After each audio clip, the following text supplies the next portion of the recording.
I stood in my son Derek's living room, holding the chocolate cake I'd baked at 4 that morning, before my first cleaning shift. His 30th birthday party buzzed around me, expensive wine flowing, designer clothes everywhere. Then he said it, loud enough for everyone to hear. "You're just ordinary, Mom. You clean other people's houses. Dad's new wife just bought a vacation home in Malibu." The room went silent. I smiled, set down the cake, and picked up my purse. Nobody stopped me as I walked out.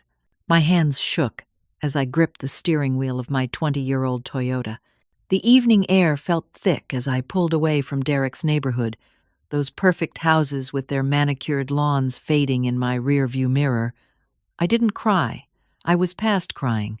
I just drove, heading toward the freeway that would take me back to my one-bedroom apartment in Riverside, 45 minutes away from all that perfection. The drive gave me too much time to think. I remembered Derek at 6 years old, gap-toothed and laughing, telling his first-grade class that his mom was a superhero because she could make grilled cheese sandwiches appear at midnight. I remembered him at 15, the day his father Patrick walked out on us, how Derek had clung to me and promised he'd never leave me alone. I remembered working the night shift at the diner, then the morning shift cleaning offices, then picking Derek up from school, all on 3 hours of sleep. I'd done it for years, put him through college, bought his textbooks when he was too proud to ask, sent him money for interviews when he was job hunting. And tonight, he'd called me ordinary. My phone buzzed in the cup holder. Derek's name lit up the screen. I ignored it. It buzzed again, then again. I kept driving, watching the mile markers slide past on Interstate 10. The phone kept ringing. By the time I reached the exit for Riverside, my phone showed 15 missed calls, then 20, then 30. I pulled into a gas station, hands trembling now for a different reason. Something was wrong. You don't call someone 30 times in 45 minutes unless something is terribly, desperately wrong. I picked up my phone and saw the voicemail notifications. 17 of them. With shaking fingers, I pressed play on the first one. "Mom, pick up. Please, pick up." Derek's voice was panicked, nothing like the cold tone he'd used at the party. The second message made my blood run cold. "Mom, Amanda's in the hospital. Something's wrong with the baby. Please, I need you." The third one had Amanda screaming in the background, Derek sobbing. "She's bleeding. They're doing an emergency, C-section. It's too early, Mom, please. I need you. I need you. I need you." I was already turning my car around when the fourth message played. This one wasn't Derek's voice.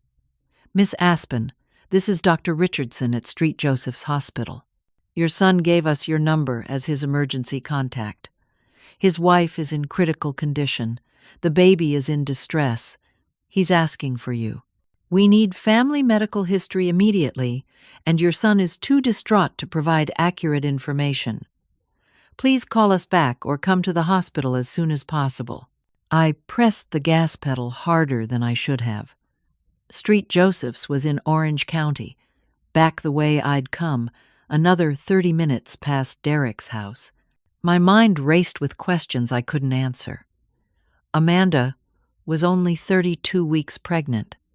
8 weeks too early. What had happened? Had she fallen?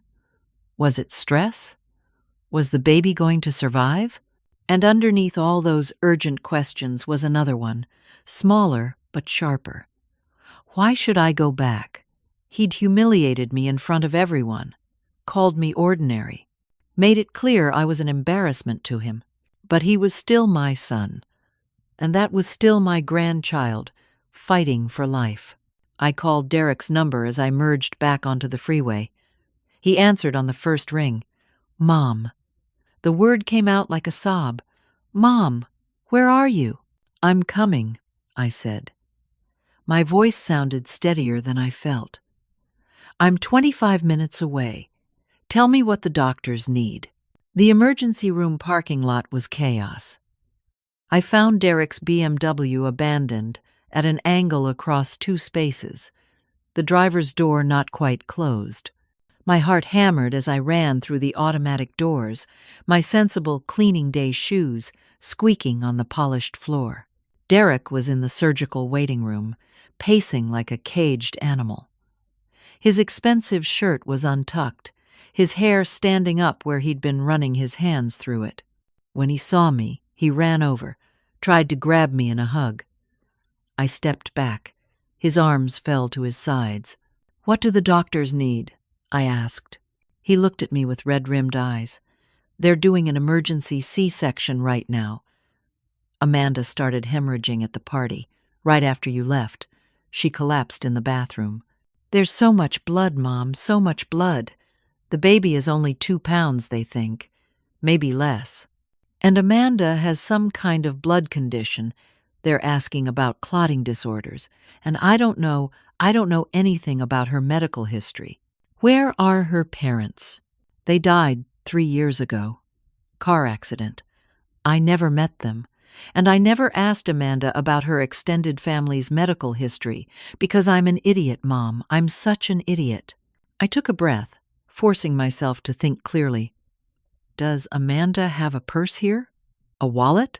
Derek nodded toward a chair where Amanda's designer handbag sat, looking as lost as I felt. I went through it quickly, efficiently, the way I'd learned to organize and search through 30 years of cleaning other people's homes. I found her wallet, insurance cards, and tucked into a small pocket, an emergency contact card. Amanda's Aunt Patricia, with a phone number in San Diego. I called while Derek watched. The aunt answered on the third ring, her voice sleepy. When I explained who I was and what was happening, she became instantly alert. "Yes," she said. "Amanda has a family history of Factor V Leiden, a clotting disorder. Her mother had it. Amanda was tested as a teenager, knows about it, should have told her doctors. I'll text you the name of her hematologist." I relayed the information to a nurse, who rushed it to the surgical team. Derek sank into a chair, his head in his hands.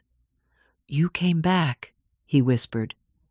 "After what I said, you still came back."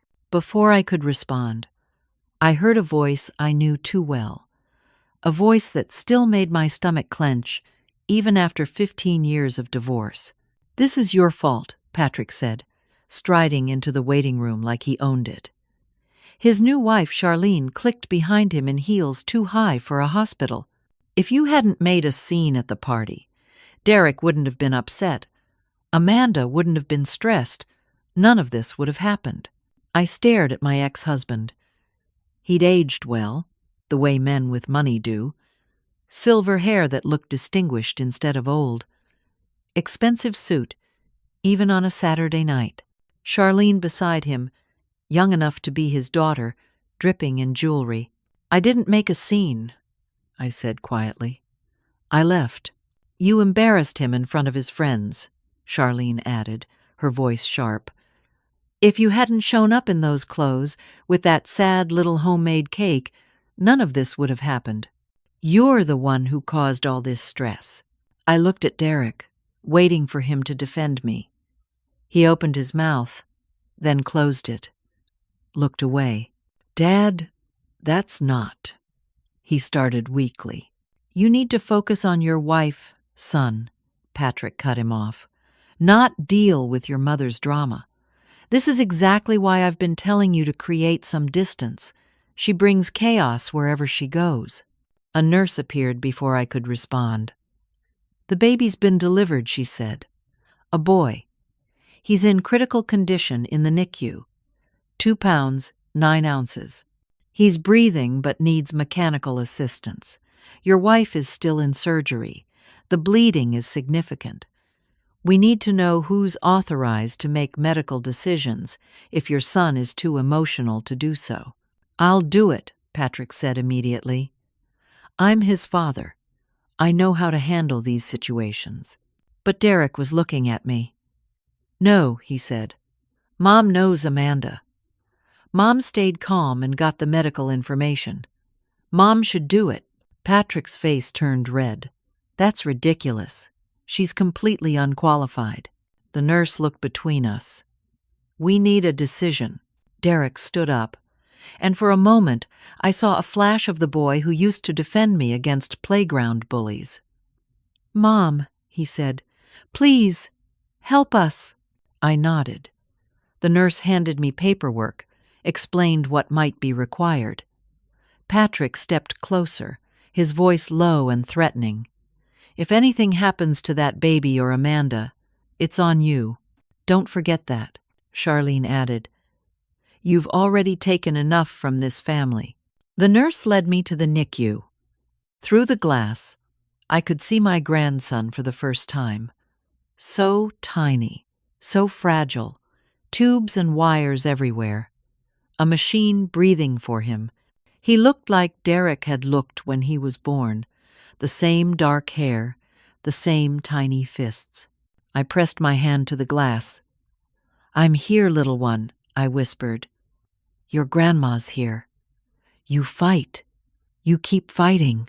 Behind me, I could hear Patrick on his phone, already calling someone, making plans, and I realized that I'd done exactly what he said. I'd taken responsibility, which meant if anything went wrong, I'd be the one everyone blamed. 3 hours later, I sat beside my grandson's incubator in the NICU, talking softly to him through the plastic walls that kept him safe and separate from the world. The machines beeped steadily. His chest rose and fell, but not on its own. The ventilator breathed for him, a tube down his throat, his body too weak yet to do the work itself.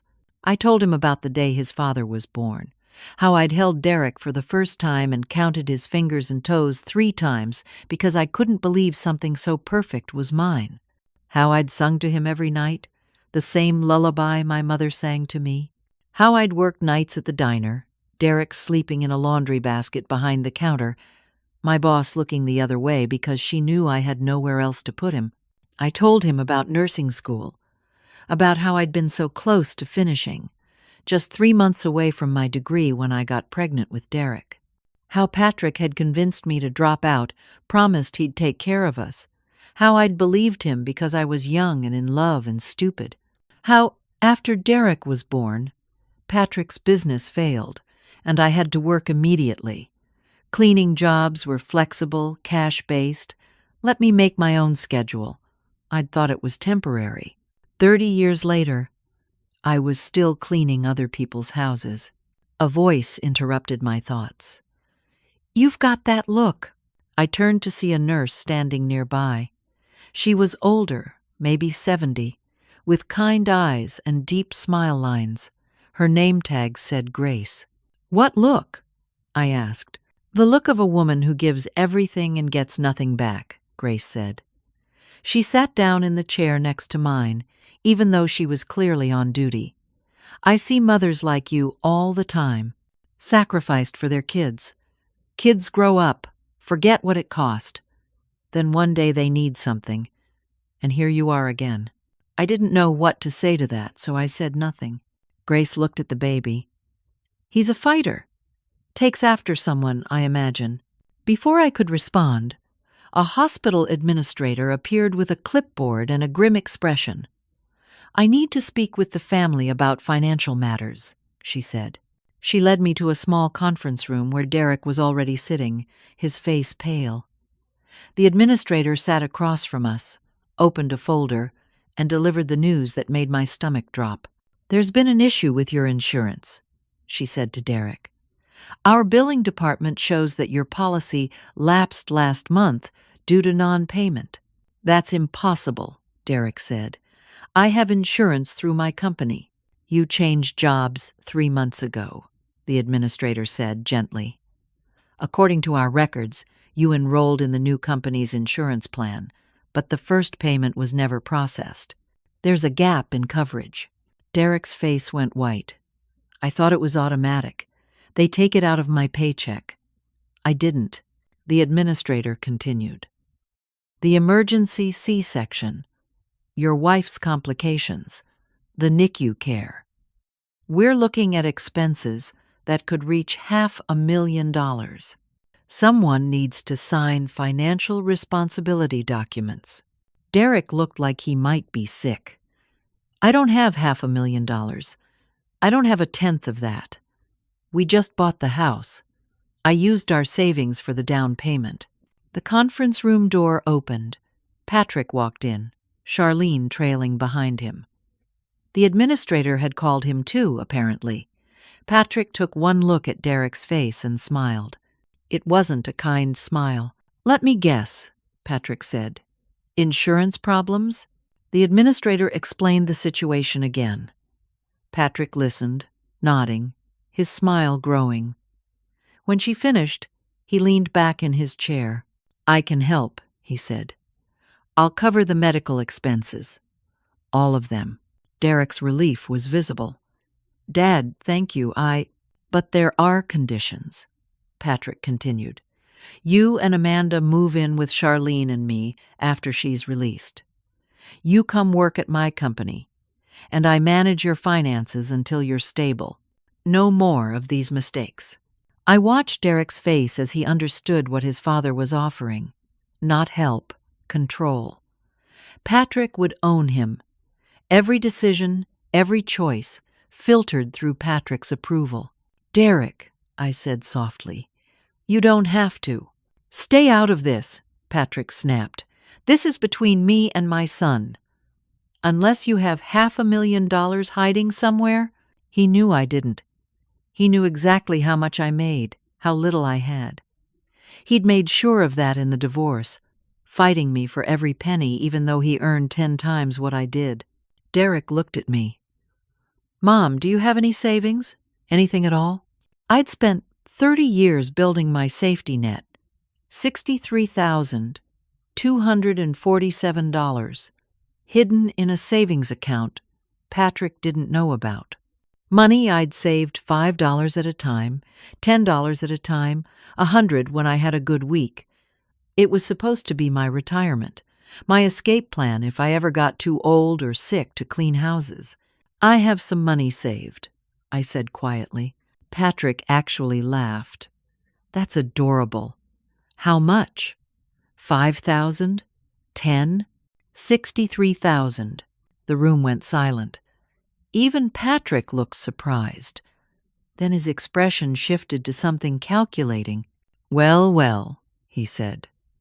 "The cleaning lady has a nest egg. That's impressive, Aspen. Really. But it won't cover even a week in the NICU. So here's what we'll do. I'll pay the bulk of the expenses. You contribute your 63,000, and Derek comes to work for me. Everyone contributes. Everyone has skin in the game." It was a trap. I could see it clearly. My money wouldn't be enough on its own, but Patrick would take it anyway, and Derek would still end up under his father's control. If I refused now, I'd look like I wasn't willing to help my own grandson. If I agreed, I'd lose everything, and Derek would still be trapped. The administrator looked uncomfortable. "I need a decision soon," she said. "The baby requires intensive care. We need to know how this will be handled." Derek looked between me and his father, trapped between us like he'd been his whole childhood. Patrick smiled, knowing he'd won either way. "I need to think," I said. "There's nothing to think about," Patrick said. "Sign the papers, Aspen. Give up your little savings account. Let the adults handle the real decisions." I stood up and walked out of the conference room, made my way to the hospital chapel, a small, quiet room with uncomfortable pews and artificial flowers. I sat down and looked at my phone, opened my banking app, stared at that number. $63,247, 30 years of cleaning toilets, scrubbing floors, missing holidays, working sick, working tired, working when my back hurt so badly I could barely stand. My retirement, my safety net, my proof that I was more than what Patrick said I was. And now I had to choose between my future and my grandson's life. Except it wasn't really a choice at all. Even if I gave every penny, Derek would still end up under Patrick's control. My sacrifice wouldn't save him. It would just make me poor and powerless. For the first time in 30 years, I didn't know what to do. I woke up in the chapel pew, my neck stiff, my back aching. Someone had put a hospital blanket over me. Early morning light filtered through the stained glass windows. I checked my phone. 6 in the morning. I'd been at the hospital for almost 12 hours. I made my way back to the maternity ward. A nurse pointed me toward Amanda's room. She'd been moved from recovery overnight, was awake now. I hesitated at the door, not sure if I'd be welcome. But Amanda saw me through the window and waved me in. Her face was pale, her hair tangled, but her eyes were alert. She reached for my hand as soon as I was close enough. "The baby," she whispered. "He's fighting," I said. "He's strong." Amanda started to cry, tears sliding down her cheeks. "I'm so sorry about what Derek said at the party. I've been so angry at him. He didn't mean it, Aspen. He's been so stressed about money, about proving himself to Patrick. He's been trying so hard to impress people who don't matter." I sat in the chair beside her bed. "It's okay." "It's not okay," Amanda said fiercely. "You're the one who's always been there. You helped us with the down payment on the house even though we didn't ask. You sent us a check for $2,000 last Christmas and told Derek it was a bonus from one of your clients, but I know you don't get bonuses. You just didn't want him to feel bad about taking money from his mother. I didn't know Derek had told her that. I'd made him promise not to." Amanda continued. "He's ashamed of you, and he shouldn't be.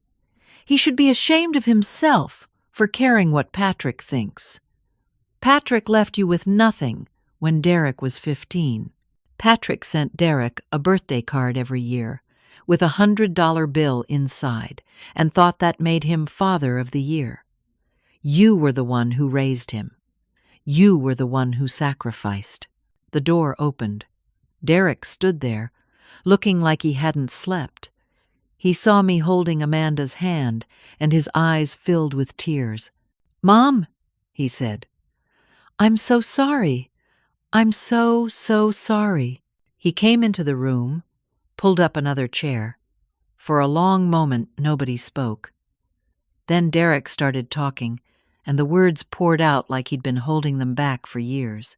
"Dad's been in my ear for months," he said. "Ever since I bought the house, telling me I started from nothing because you couldn't give me what he could have given me. That if he'd raised me, I'd have connections, opportunities, a trust fund. He kept comparing what I've accomplished to what I could have had, and I started believing him. Started resenting you for being ordinary, for cleaning houses, for not being rich, for not being enough." Derek was crying now, really crying. "But you were always enough. You were everything. And I threw that in your face in front of all those people because I wanted to impress my father. I wanted him to be proud of me. And all it did was prove I'm not worth being proud of." Amanda reached for his hand. "We talked last night," she said to me, "about everything. About the money. About Patrick." "What money?" I asked. Amanda took a shaky breath. "My parents left me a trust fund when they died. I can't access it until I'm 35, but my aunt is the trustee. She can release funds for medical emergencies.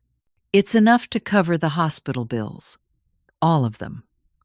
We don't need Patrick's money." I stared at her. "Why didn't you mention this yesterday?" Amanda looked down. "Because I was scared. My parents died trying to protect me. They put that money in trust because they were afraid someone would marry me for it. When Derek and I started dating, I told him about it. He said he didn't care about money. But after we got engaged, things changed. He started talking about investment opportunities, business ideas, ways we could use the trust fund once I could access it. I got scared, stopped mentioning it. And then yesterday, when Derek was asking about savings, I panicked. I thought if I told him, he'd think I'd been lying to him our whole marriage. Derek looked stricken. "You thought I married you for money?" "I thought you might have stayed for it," Amanda said quietly. "I thought you might have loved me less if I didn't have it." The room fell silent. I could see the hurt on Derek's face, the betrayal. But I could also see Amanda's fear, her uncertainty. A marriage built on secrets, just like mine to Patrick had been. "I need some air," Derek said abruptly. He stood up and walked out. Amanda looked at me with desperate eyes. "I ruined everything." "No," I said. "You protected yourself. That's not wrong. But now Derek thinks I don't trust him." "Do you?" I asked gently. Amanda didn't answer. My phone buzzed. A text from Patrick. "Conference room. Now." I found Patrick and Charlene waiting with the hospital administrator and a man in an expensive suit. Patrick's lawyer, I assumed. Derek still hadn't returned. "Since Derek isn't here," Patrick said, "we'll handle this ourselves. Amanda has apparently revealed she has access to trust fund money. That's excellent. It solves the immediate financial crisis. However, I've been thinking about the bigger picture. The family situation here is unstable. Derek abandoned his wife last night. Amanda has been keeping financial secrets. And you, Aspen," he turned to look at me, "you're at the center of all this chaos." "What are you talking about?" I asked. Charlene stepped forward with her phone. "I've documented everything. The argument at the party, your dramatic exit, the stress it caused, the timing of Amanda's medical emergency. And now, Derek and Amanda are fighting about trust and money. This baby is being born into chaos." Patrick nodded. "I've filed a concern with hospital social services. The baby needs a stable environment. I'm not sure Derek and Amanda can provide that right now." "You're trying to take the baby," I said. The words came out flat, emotionless. "I'm trying to protect my grandson," Patrick corrected. "Temporarily, of course, just until things stabilize. Charlene and I have resources, space, stability. We can provide what this child needs." The hospital administrator looked uncomfortable. "Social services will need to do an evaluation," she said. "This is standard procedure when concerns are raised." "By concerns, you mean lies," I said. Patrick smiled. "Are they lies, Aspen?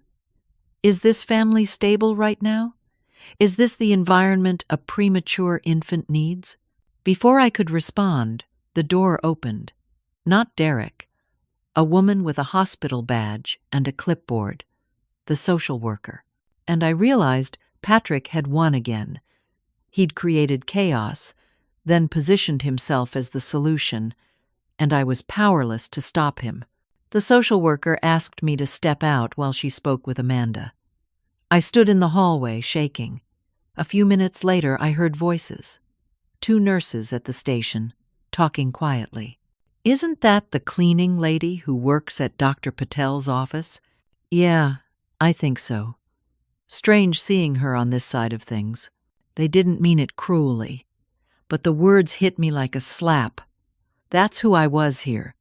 The cleaning lady, not the grandmother, not the capable woman who'd gotten medical information when everyone else was panicking, just the help. Patrick appeared in the hallway, walked right up to me. He was smiling that same cold smile. "You want to know something funny?" he said quietly. "I called Derek's HR department 2 months ago. Anonymous tip that he might have made an error on his insurance enrollment. I knew they'd flag it for review, create delays. I needed Derek desperate. Needed him to need me. You caused the insurance lapse," I said. "On purpose." Patrick shrugged. I created an opportunity. Derek made the actual mistake by not following up. But yes, I knew there'd be problems. I've been planning this for months, Aspen. Getting Derek to depend on me, to see that you can't give him what I can. And now I'll have my grandson too. Everything you love, under my control. Why? I whispered. Why do you hate me so much? Because you never needed me, Patrick said. Even when I left you with nothing, you survived. You raised Derek. You made it work. And that made me irrelevant. So now I'm going to prove that you're the irrelevant one. You're just a cleaning lady, Aspen. Just ordinary. And I'm going to make sure Derek knows it. Make sure everyone knows it. He walked away, leaving me standing in that hospital hallway, shaking with rage and fear and helplessness.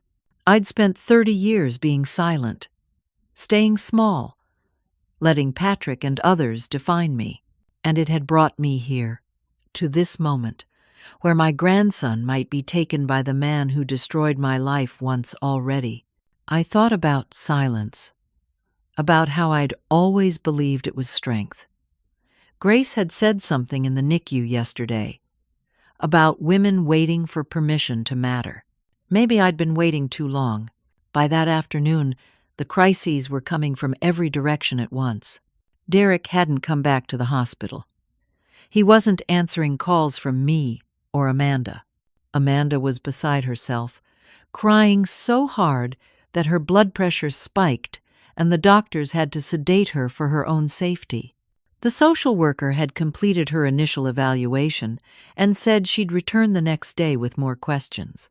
And the baby, little Everett, as Derek and Amanda had decided to name him, had another breathing crisis. The NICU doctor found me in the waiting room. Miss Aspen, we need to intubate Everett.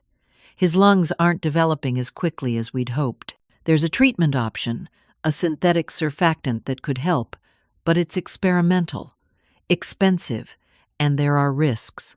What kind of risks? I asked. Potential lung damage if his body rejects it. But without it, he'll need to be on the ventilator for weeks, maybe months. And the longer he's on it, the more likely he'll develop complications. We need parental consent, but your son isn't here, and your daughter-in-law is medically not in a position to make this decision right now. As the designated medical decision-maker, you can authorize this. I stood up. Tell me about the treatment. Everything. Don't simplify it for me. The doctor looked surprised, but walked me through it.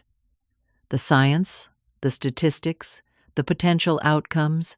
I asked questions, detailed ones, about lung development, about premature infant respiratory distress, about the mechanism of the surfactant. The doctor tilted her head. You seem very knowledgeable about this.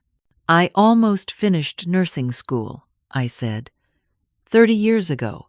I remember some things. The doctor nodded slowly. Then you understand this is a calculated risk, but in my professional opinion, it's the right choice. Before I could respond, Patrick's voice rang out across the waiting room. Don't you dare authorize anything, he stormed over, Charlene behind him. You are not qualified to make medical decisions for my grandson. I've already called my lawyer. If you sign those papers, I'll have you arrested for practicing medicine without a license.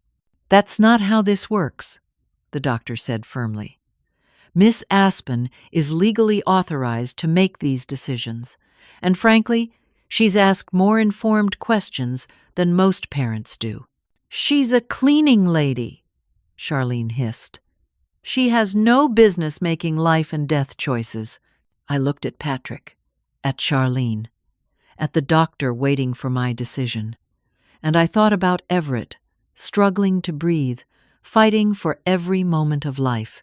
I authorized the treatment, I said. My voice didn't shake. Where do I sign? Patrick exploded. I will destroy you for this. If that baby dies because of your decision, I will make sure everyone knows. The cleaning lady who killed her own grandson because she thought she knew better than real doctors. The doctor handed me a tablet with the authorization form. I signed with a steady hand.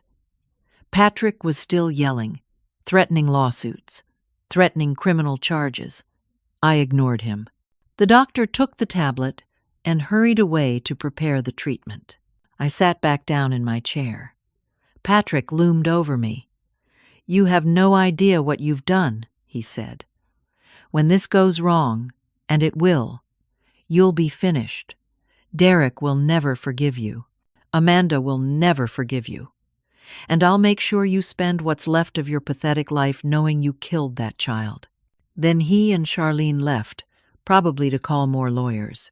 I sat alone in the waiting room for 3 hours while they administered the treatment. Nurses came and went. Families arrived and departed. And I waited. Grace found me there as the sun was setting. She sat down without asking, just settled into the chair beside mine with a long sigh. "Heard what you did," she said. "That was brave." Or stupid, I said. "Same thing sometimes." Grace studied my face. "I also heard the questions you asked the doctor. Very specific questions. Very knowledgeable questions." I told her then about nursing school, about how close I'd been to finishing, about Patrick convincing me to drop out, about taking cleaning jobs because they were flexible, because I had a baby and no help, about how years turned into decades, and the dream of finishing school faded until it felt like something that had happened to someone else. Grace listened. Then she said, "My sister runs a nursing advocacy program. They help women who left nursing school for family reasons complete their degrees. There's a scholarship program, covers tuition, and provides living expenses for 6 months while you study for your LPN certification." I stared at her. "I'm 67 years old. So? My sister got her nursing degree at 72. She said it was the best thing she ever did." For a moment, I let myself imagine it. Going back to school, becoming a nurse, not cleaning hospitals but working in them, using my brain, my knowledge, my compassion, mattering in a different way. Then reality crashed back. It would take 6 months. 6 months I'd need to use my savings to live on. The same savings Derek needed. The same savings that were supposed to cover Everett's care before Amanda revealed the trust fund. "I can't," I said. "Even with the scholarship covering tuition, I'd need my savings to live on. And I promised Derek I'd help with the baby." "Did you?" Grace asked. "Or did Patrick trap you into promising?" I didn't answer. Grace stood up, patted my shoulder. "Think about it. You've spent 30 years taking care of everyone else. Maybe it's time to take care of yourself." She walked away. I sat there, turning her words over in my mind. That's when Patrick reappeared. I hadn't heard him approach. He'd been standing at the edge of the waiting room, just out of sight. He'd heard everything Grace and I had said. "So," he said, settling into the chair Grace had vacated, "you were almost a nurse." Almost. That's the story of your life, isn't it, Aspen? Almost enough. Almost worthy. Almost successful. But never quite making it. I didn't respond. Patrick continued. "Don't let that nurse fill your head with fantasies. You're 67 years old. You'll die a cleaning lady. And you know what? That's exactly what you deserve. You couldn't keep your husband. You couldn't finish school. You couldn't give your son a good life. All you could do was scrub other people's toilets and pretend you were noble for it." Each word was designed to hurt. And they did. They hit every insecurity I'd carried for 30 years.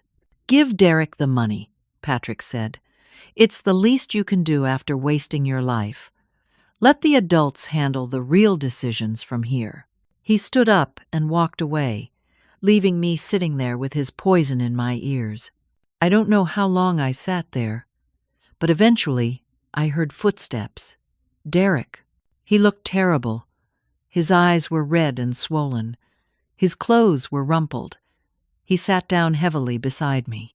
"I heard what you did," he said quietly, authorizing the treatment. "Amanda told me when I finally answered her calls. She said you probably saved Everett's life." "Or ended it," I said. "We won't know for a few more hours." Derek shook his head. "You made the right call. I know you did. Because you've always made the right call when it mattered, even when I didn't see it, even when I didn't appreciate it." He turned to face me. "Mom, you were in nursing school?" "A long time ago." "Why didn't you ever go back?" "Because you mattered more," I said simply. Derek's face crumpled. "Mom, I don't want your money. I know Dad's been pressuring you, but Amanda's trust fund can cover everything. I don't need your savings." I never should have asked. "Please don't give it up." Before I could respond, Patrick appeared again. He'd been listening. Of course he had. "Don't be stupid, Derek," Patrick said. "She wants to give you the money. She needs to give it to you. It's the only way she can feel like she's worth something." Derek stood up, faced his father. "She's worth more than you'll ever be." Patrick laughed. "She's a cleaning lady." "And you're a bully," Derek said. "You manipulated me. You poisoned me against my own mother. You tried to control me with money. You deliberately sabotaged my insurance. And you know what? I'm done. We're done. Take your money, take your job offer, and leave us alone." Patrick's face went red. "You'll regret this." "No," Derek said. "I regret ever listening to you in the first place." Patrick left without another word. But I knew it wasn't over. Men like Patrick don't give up that easily. Amanda appeared then, walking slowly, a nurse supporting her. She shouldn't have been out of bed, but she'd insisted. She came over to where Derek and I Saturday. "I need to tell you both something," Amanda said, "about the trust fund, about my parents." She sat down carefully. "My father was wealthy because he grew up poor. He built his company from nothing, just like your mother built her life from nothing, Aspen. And he always said that the measure of a person isn't their bank account. It's what they do when they have nothing, how they treat people when they have no power, whether they're kind when being kind costs them something." Amanda took my hand. "My parents would have loved you, because you're exactly the kind of person they respected, someone who works hard, who sacrifices, who doesn't need to be thanked or praised to do the right thing." She turned to Derek. "And I'm sorry I kept the trust fund secret. I was afraid. Afraid you'd leave me if I didn't have it. Afraid you'd love me less. But I see now that I married someone like my father, someone who values what matters." Derek pulled Amanda close. "I love you. Money or no money, trust fund or no trust fund." They held each other, and for a moment I thought maybe everything would be okay. Then Charlene arrived with the social worker, and I knew Patrick had one more move to play. The social worker looked apologetic. "I've received additional concerns about the family situation," she said. "And I need to discuss the possibility of temporary foster placement for the baby once he's released from NICU. Patrick's nuclear option. If he couldn't get custody himself, he'd make sure we lost custody altogether." And standing there, watching my son and daughter-in-law's faces drain of color, I realized something. I'd been fighting this battle wrong. I'd been playing defense, reacting to Patrick's moves, trying to protect everyone. But you don't beat a bully by staying quiet and hoping they'll stop. You beat them by speaking up, by telling the truth, by refusing to be silent anymore. Grace's words echoed in my mind. You're waiting for permission to matter." I was done waiting. The social worker wanted to interview Derek and Amanda separately. She asked them to come to a private conference room. Before they left, I pulled Derek aside. "Call everyone who is at your birthday party," I said. "Tell them to come to the hospital tomorrow morning, 10 o'clock. Tell them it's important." "Mom, what are you planning?" "Just trust me," I said. "For once, trust that I know what I'm doing." Derek studied my face, then nodded. "Okay, I trust you." After they left with the social worker, I found Grace. "I need your help," I told her. "And I need your sister's phone number." Grace smiled. "Took you long enough to ask." That night, I sat in the hospital chapel and made a list. Everything Patrick had done, everything he'd said, every manipulation, every lie, every threat. Then I made phone calls. To Amanda's Aunt Patricia, to Derek's friends from the party, to my own clients, the ones whose houses I'd been cleaning for years, to the pediatrician whose home office I cleaned every Tuesday, and I called Grace's sister about the nursing program. By midnight, I had a plan. The next morning, I woke up in a chair in Everett's NICU room. The treatment had worked. His breathing had stabilized overnight. The doctor said if he continued to improve, he'd be off the ventilator in a few days. My first decision as medical advocate, and I'd made the right call. At 9:45, I went to the main waiting room. It was filling with people. Derek's friends from the party, looking confused and concerned. Amanda's Aunt Patricia, who'd driven up from San Diego. 3 of my regular clients. Dr. Patel, the pediatrician. And Grace, with a woman who must have been her sister. Derek and Amanda arrived at 9:50. They looked exhausted but hopeful. Derek had told them the baby was improving. That was enough to bring them. Patrick and Charlene showed up at 9:55, clearly having heard about the gathering. Patrick smiled when he saw the crowd. "Thought this would be some kind of intervention," he said to me. How sweet. How ordinary. At exactly 10 o'clock, I stood up. "Thank you all for coming," I said. My voice didn't shake. "I know most of you were at Derek's birthday party 2 nights ago. You heard what my son said to me about being ordinary, about cleaning houses." The room went quiet. People looked uncomfortable. "I want you to know," I continued, "that Derek was right. I am ordinary. I do clean houses. I've been cleaning houses for 30 years, and I'm not ashamed of that anymore." I looked around the room. "Some of you have employed me. Dr. Patel, I've cleaned your office every Tuesday for 8 years. Mrs. Morrison, I've cleaned your home every Friday for 12 years. Mr. and Mrs. Yang, I've been cleaning your house since your kids were in high school. They're married now." I paused. "In 30 years, I've never missed a day of work. I've never stolen anything. I've never been late. I've never done anything but my job, quietly and well. And I raised a son, put him through college, gave him everything I had." Derek was crying silently. Amanda held his hand. I continued, "2 days ago, my ex-husband's wife called me ordinary like it was an insult. But I've been thinking about what ordinary means. Ordinary people are the ones who show up, who do the work nobody else wants to do, who keep their promises even when it's hard, who give everything for the people they love." I turned to Patrick. "You called me ordinary because I clean houses, because I'm not rich, because I couldn't give Derek the life you think he deserved. But I gave him something more important. I gave him an example of dignity, of hard work, of doing what's right even when nobody's watching." Patrick's jaw tightened. "This is ridiculous." "I'm not finished," I said. My voice was steady, strong. "For 30 years, I've let you define me. Let you tell me I wasn't enough. Let you poison my son against me.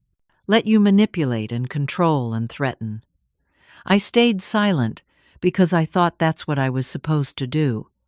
But silence isn't strength. It's just fear with a different name. I addressed the room again. This man deliberately sabotaged his own son's insurance coverage to make Derek desperate enough to accept his help. He admitted it to me. He's trying to take custody of my grandson, not because he cares about the baby's welfare, but because he wants control. He filed false reports with social services to create a crisis he could solve. Patrick stood up. That's slander.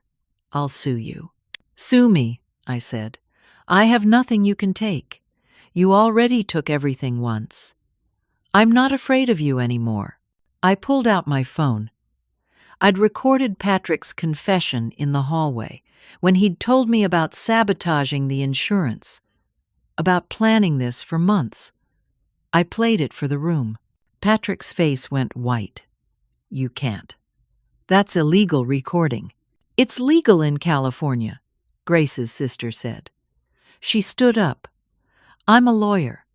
I specialize in family advocacy.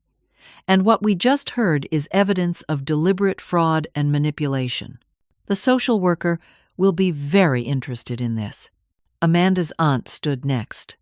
I'm releasing Amanda's trust fund immediately, not at 35. Now, my niece and her husband don't need this man's help. They never did. Dr. Patel spoke up. For the record, Miss Aspen is one of the most trustworthy, reliable, conscientious people I've ever worked with. If she was authorized to make medical decisions, I have complete confidence she did so with care and wisdom. One by one, my clients spoke, vouching for my character, my reliability, my kindness. Derek stood up. He faced his father. You spent my whole life telling me Mom wasn't enough, that she held me back, that I deserved better, but she gave me the best parts of myself, and I'm done letting you convince me otherwise. Patrick looked around the room, at all these ordinary people standing up for an ordinary woman, and for the first time, I saw fear in his eyes. The social worker arrived then. She'd been listening from the doorway. I've completed my evaluation, she said. I find no legitimate concerns about the baby's placement with his parents. However, I do have serious concerns about the false reports filed by Mr. Patrick and Mrs. Charlene. Filing deliberately false claims with social services is a criminal offense in California. Patrick grabbed Charlene's arm. They left without another word. The room erupted in conversation. People congratulating Derek and Amanda, hugging me. Grace's sister explaining the nursing program, saying I could start in 3 weeks if I wanted. And I stood there, surrounded by ordinary people, feeling extraordinary for the first time in 30 years. Derek came over, pulled me into a hug. I let him this time. Thank you, he whispered, for everything, for your whole life, for never giving up on me, even when I gave up on you. I held my son and felt something I hadn't felt in years. Peace. 6 months later, I stood in my new scrubs, clipping my name badge to my pocket. Aspen, LPN. It had taken me 30 years, but I'd finally finished what I started. The NICU at St. Joseph's Hospital was my new home. Grace had helped me get the position, said they needed nurses who understood what families were going through, nurses who knew what it was like to be scared and powerless and ordinary. I walked into the NICU and went straight to the station where they kept the smallest babies, and there, in the corner, was a visitor. Derek, holding Everett. My grandson was 5 months old now, healthy and thriving. 7 pounds of perfect baby boy. Hey, Mom, Derek said. He looked good, happy, settled. He and Amanda had moved into a smaller house, one they could actually afford. Derek was working at a tech company. making less money than Patrick had offered, but loving the work. Amanda was home with the baby, planning to return to her job as a graphic designer part-time next month. I came over and stroked Everett's soft hair. "He's getting so big. Takes after his grandma," Derek said. "Strong, stubborn, extraordinary." I smiled. "How many times do I have to tell you, I'm ordinary?" Derek shook his head. "You were never ordinary, Mom. We were just looking at the wrong things." A young couple entered the NICU, looking lost and scared. First-time parents with a premature baby, I recognized the expression. I'd seen it in the mirror 30 years ago. I excused myself and went over to them. "Hi," I said gently. "I'm Aspen. I'm one of the nurses here. Let me show you where your baby is, and we'll talk about what to expect." The mother's eyes filled with tears. "Is he going to be okay?" I took her hand. "He's in the best place he can be, and I'm going to be here with you every step of the way. I know how scary this is, but you're not alone." As I led them to their baby's incubator, I thought about that birthday party, about Derek's words, about how much they'd hurt, about how that hurt had been the beginning of everything changing. Sometimes the worst moments of your life are actually doorways. You just don't know it at the time. I'd walked through mine. Into a life I'd thought was lost forever. Into work that mattered in ways cleaning houses never had, even though both kinds of work were necessary, both dignified. Into a relationship with my son that was real instead of strained. Into a future instead of just a past. As for Patrick, I heard through Derek that he and Charlene had separated. Something about financial irregularities in his company. Karma, Amanda had said with satisfaction. I didn't take pleasure in his downfall. I just felt grateful that he no longer had power over me, over any of us. That evening, I left the hospital as the sun was setting. Grace was waiting by the employee entrance. "Good first day?" she asked. "Perfect first day," I said. We walked to the parking lot together. I'd traded in my old Toyota for a used Honda. Nothing fancy, but reliable, like me. "You know what I realized?" I said to Grace. "Being ordinary isn't an insult. Ordinary people are the ones who hold the world together. We're the nurses and the teachers and the cleaners and the caregivers. We're the ones who show up, who do the work, who keep our promises. There's nothing more extraordinary than that." Grace smiled. "Took you long enough to figure that out." I drove home to my small apartment. It was the same apartment I'd lived in for 15 years. But it felt different now. It felt like mine, like a place I'd chosen instead of a place I'd ended up. I made dinner, called Derek and Amanda to say goodnight to Everett over video chat. Studied my nursing textbooks because there was always more to learn. And before bed, I sat on my balcony with a cup of tea and thought about silence. I'd been silent for 30 years, thinking it was strength, thinking it was love, thinking it was what good mothers do. But Grace had been right. Silence isn't always strength. Sometimes speaking up is.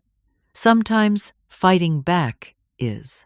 Sometimes choosing yourself is the most loving thing you can do, because it teaches the people around you that they can choose themselves too. Derek had learned that lesson. He'd stood up to Patrick, chosen his own path, built a life based on what mattered to him, not what his father wanted. And I'd learned it too. Finally, at 67 years old, it's never too late to find your voice. I thought about all of you listening to this story. Maybe some of you feel ordinary too. Maybe someone has made you feel small, unimportant, not enough. I want you to know something. You are enough, exactly as you are. Whether you clean houses or run companies, whether you have money or you're struggling, whether you're young or old or somewhere in between. Your worth isn't determined by what you do or what you have. It's determined by who you are when nobody's watching, how you treat people when it costs you something, whether you show up, whether you keep your promises, whether you love with everything you have. That's what being ordinary really means. And there's nothing more extraordinary than that. So here's my question for you, the one I ask myself every day now. When will you stop waiting for permission to matter? When will you stop letting other people define your worth? When will you use your voice, even when it's scary, even when you're not sure anyone will listen? Because here's what I learned. Somebody will listen. Maybe not everyone, maybe not the people you most want to hear you, but somebody will. And sometimes that somebody is yourself. And that's enough. That's more than enough. That's everything. If this story resonated with you, I'd love to hear your thoughts in the comments. Have you ever felt ordinary? Have you ever found your voice after years of silence? Share your story below. And if you found meaning in my journey, please like this video, subscribe to the channel for more stories about real people facing real challenges, and share this with someone who needs to hear that they're enough, exactly as they are. Thank you for listening to my story. Thank you for being here. Thank you for being exactly who you are. May you find your voice. May you know your worth. May you never let anyone make you feel ordinary in a world that needs your extraordinary ordinariness. Take care of yourselves. And remember, you matter. You've always mattered.